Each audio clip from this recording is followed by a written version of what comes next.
Ram Ram Hare Hare, Hare Krishna Krishna Krishna Hare Hare, Hare Ram Ram Ram Hare Hare. Hare Ram Ram Hare Hare. You must be wondering what we are doing. Yes, we're doing chanting. Chanting. And in this video, we're going to be telling you about how to chant, where to chant, when to chant, and everything along those lines. So basically, stay till the end of the video to get every bit of information that we want to get to you. First of all, we're going to be talking about beads, how to chant on beads. And we're going to be talking about how many types of beads are there. There are 4 types of beads. And the first type is Rudraksh beads. The second type is Bale beads. Third type is Neem beads. And the fourth type is Tulsi beads. Yes. So now we're going to be seeing on which beads we should chant and which beads are for what kind of mantras. So the first one is Rudraksha. Rudraksh. Rudra meaning Lord Shiva. Lord Shiva. So it's only for chanting the chanting names of Lord Shiva. And in Harinam we chant the names of Krishna and Radharani. Yeah. So which means that Rudraksh is not the kind of beads that we want to chant on. Next is Bale and Neem. So they go together. That's why we're going to be talking about them together. It's meant for beginners who are not fully joined into Krishna consciousness. They're just chanting. They don't do it constantly, like every day, a huge number of rounds. And they're just starting out, and they don't follow the 4 regulator principles, and they eat onion and garlic. Yeah, something like that. So it's like for beginners. Then we have Tulsi beads. Tulsi beads are for devotees that are constant in chanting, that are following the 4 regulator principles, that are that have determined to be in Krishna consciousness and be in ISKCON. Tulsi beads are for those kind of people, those kind of devotees. Now we're going to be talking about Tulsi beads itself. This is a Tulsi bead. This is what it looks like. And what is the one of the major parts of Tulsi beads, Mukan? It has 108 beads. It has 108 beads, and there's a big bead up here. It's a very big bead, and it has like this orange hair looking thing. Strings. Yeah, strings. It looks like it's hair. It's called the Sumeru bead or the head bead. Yes. First of all, how do you hold it? So we hold it with middle finger and thumb, like that. And why do we not hold with middle index finger?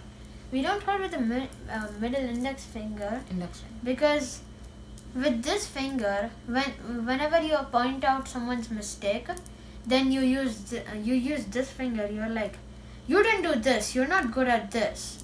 You didn't do this. You're not good at this. Why didn't you do that? Like you point with this finger to that person. That's why it's like contaminated.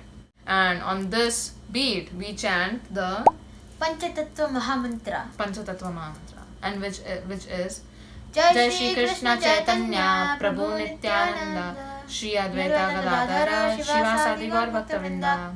Now you move on to the first bead of the actual round, and you hold it in the same way.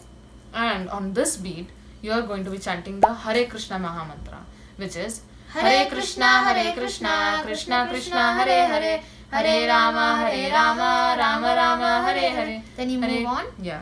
Hare Krishna, Krishna Krishna, Hare Hare, Hare Rama, Rama Rama, Hare Hare. Then you move on. Hare Krishna, Krishna Hare Hare, Hare Rama, Rama Rama, Hare Hare. Then you move on.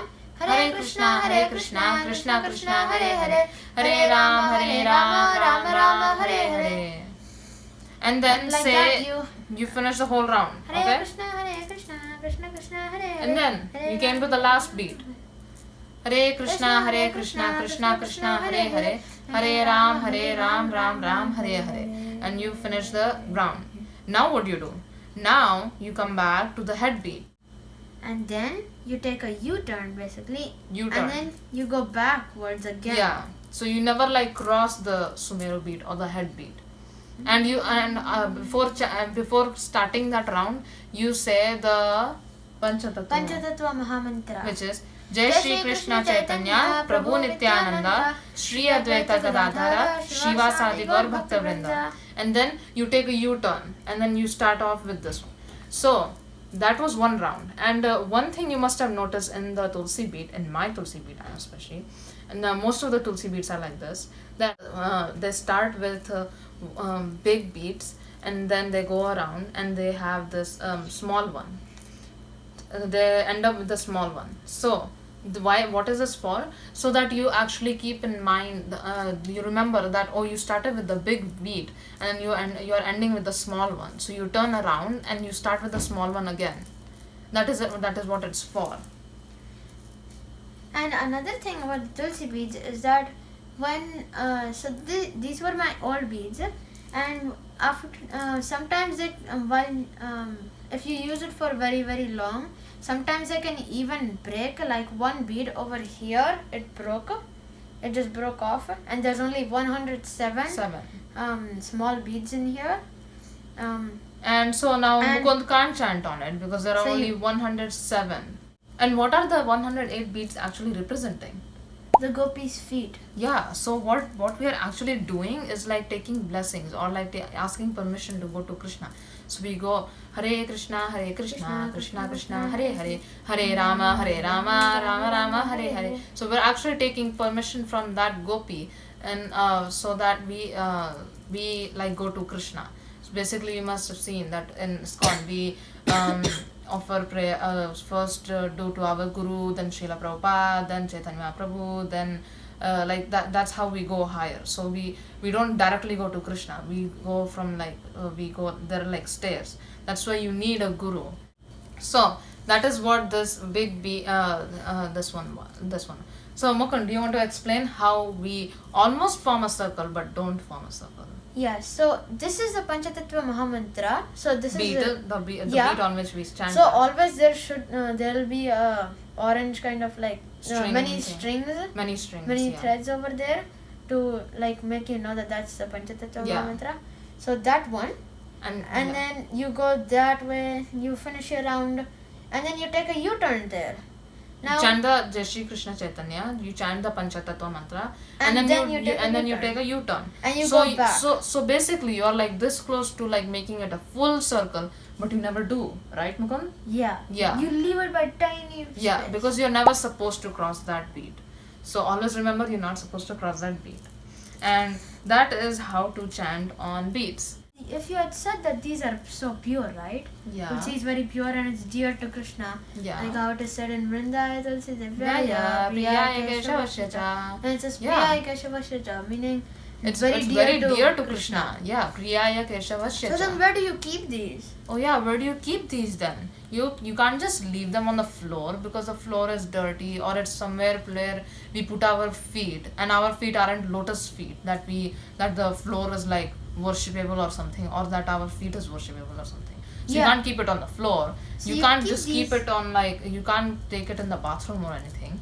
Dining table, because that's where you eat, and you shouldn't because in Hindi it's a jhutha, and in English it's like contaminated or like impure that. kind of. Yeah. So you're not supposed to take it in the bathroom, you're not supposed to take it to the bed, you're not supposed to take it to the dining table, you're not supposed to not the floor, not the feet, you're not supposed to touch it to the feet, because as I said, your feet aren't like some lotus feet or something, or they're not some worshipable feet or something. So whenever, by mistake also, whenever it touches your feet when you're chanting, you should ask for forgiveness, because this is something that is helping you go to Krishna. So where should we keep it then? So well, we have chanting bags. Now these are called chanting bags or Japa bags. Japa bags. Like that. And there's a string, so you can put it like that. Yeah. And so then there are basically two big holes. I mean, this one doesn't really count. It's for no purpose though. Yeah. So there's this huge giant one here. Big What's one? that for? In which you put your Japa beads, and then you put your hand in there too. And then there is this another small one through which you remove your index finger. Remember we had said that the index finger aren't supposed to be used. That's why we just remove them so that they're like separate. And then we do our chanting inside the Japa mala, the Japa bag. And it is also said that you should keep your beads inside, especially Tulsi beads or like initiated beads. You should keep them inside. I have heard it from somewhere. I don't know if it is totally right, but then it is said that the energy that you generate, if you remove it, then it like just scatters or something, and then just keep it inside. Also, you shouldn't just like leave Tulsi beads outside, because as we said, it's pure, right, Mukund? Yeah. We shouldn't just leave it outside. That's why Tulsi beads, especially Tulsi beads, they should always be in chanting bags. Now you must be seeing these dangling strings out here, right? Yeah. With orange stuff, and my sister has some colorful stuff. Yeah. So what are these? So this is one string, although it looks like two. They're Yeah. just tied over here. One side is really big, and it has 16 of these beads, as you can see here. 16 beads. That's one, and there's 16. And in the other side there is 4. 4. So basically, you get one string of 20 beads, and you have to put it in a way, like tie it in a way to the one of these, so that you have 16 on one side. Why 16, Mukund? Because in ISKCON you're supposed to do 16. I mean, that's like Initiated devotees are supposed to do 16 Yeah. rounds every day.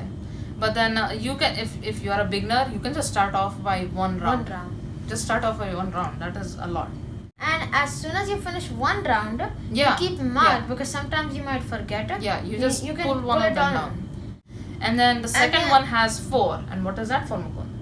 Now the next part, we won't focus on this much though. Because this is basic. These are basically beads that count for these beads. So basically, say you finish 16 rounds, so you just pull one of them down, and that's how they like. So these- 16, 32, and then so on and 64. So that's it. Next one, we're going to be talking about the actual qualities that you need to be able to chant on Tulsi beads. As we already talked about, like where should we not take it, like on the bed, bathroom, dining table, and not on keep it floor, not touch it to your And actually, feet. not even the bead bag should be on the floor. Yeah, not even the bead bag should be on the floor. Yeah. Because the Tulsi Mala stays inside. It's like it's home. Yeah. So then we what are the actual qualifications to be able to chant on Tulsi beads? The most important ones are that you follow the 4 regulator principles, which are No meat eating, no intoxication, no gambling, and no illicit sex. and you do not eat onion and garlic, because that's restricted in ISKCON, and that has its own reasons that Srila Prabhupada has given. Yeah. Those are the one of the qualifications. Yeah, those are one of the qualifications. And then a person who's like devotee and then is determined to be serving Krishna, or determined to be in ISKCON and is constantly chanting. So one of the major ones actually is obviously 4 regulative principles, and after that one of the major ones is like not eating onion garlic, because as we said before, what are these? These are pure beads and they're favorite of Krishna. That's why we want to keep them pure. But if you yourself are kind of contaminated, then it's not good to associate with these kind of beads. You can try with the Bail and Neem beads.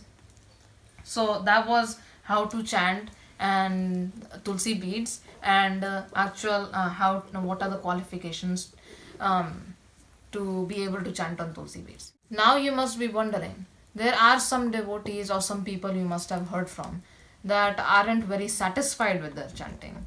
They are having complaints that they do chanting with no attention.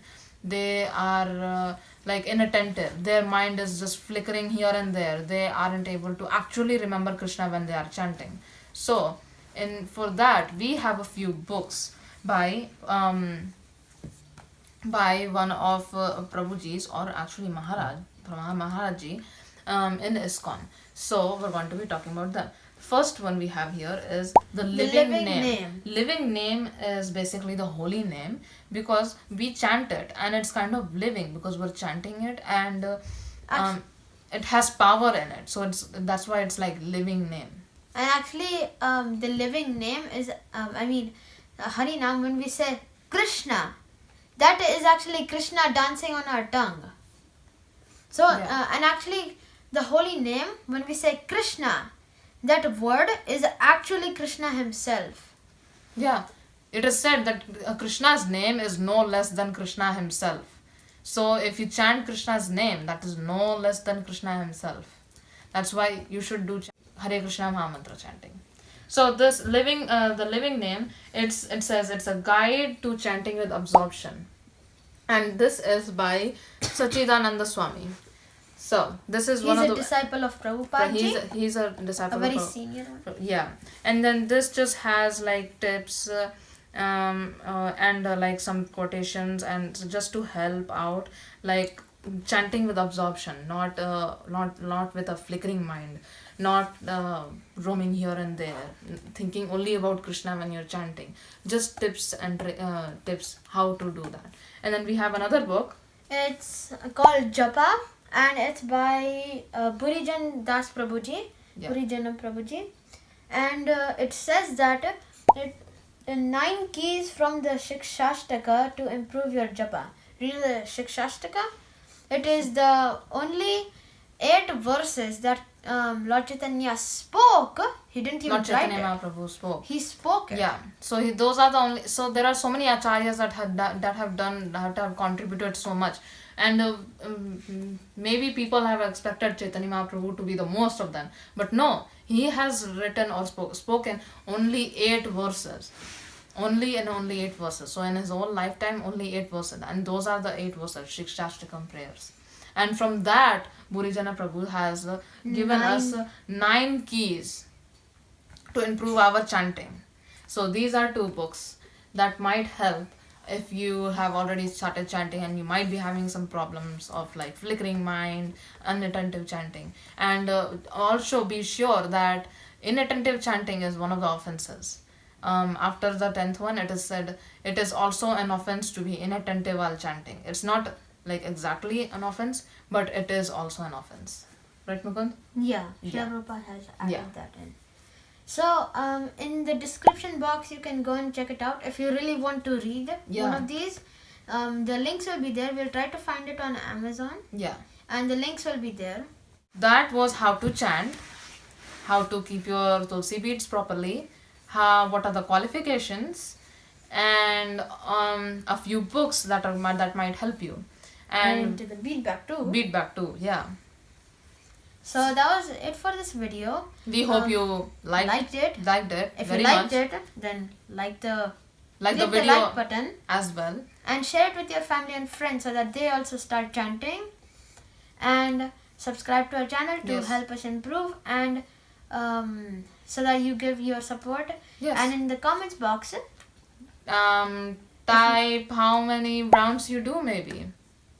In the comments down below, comment down how many rounds you do, and maybe we can give you a shout out in one of our next videos. and also if you have any questions or suggestions for Suggestions. any of our other videos, then you can also write that in the comments. Yeah. And if you have any other questions that maybe we didn't cover in this video, you can comment it down below and we can maybe work on that. So that's it for this video, and we will see you in our next one. Hare Krishna!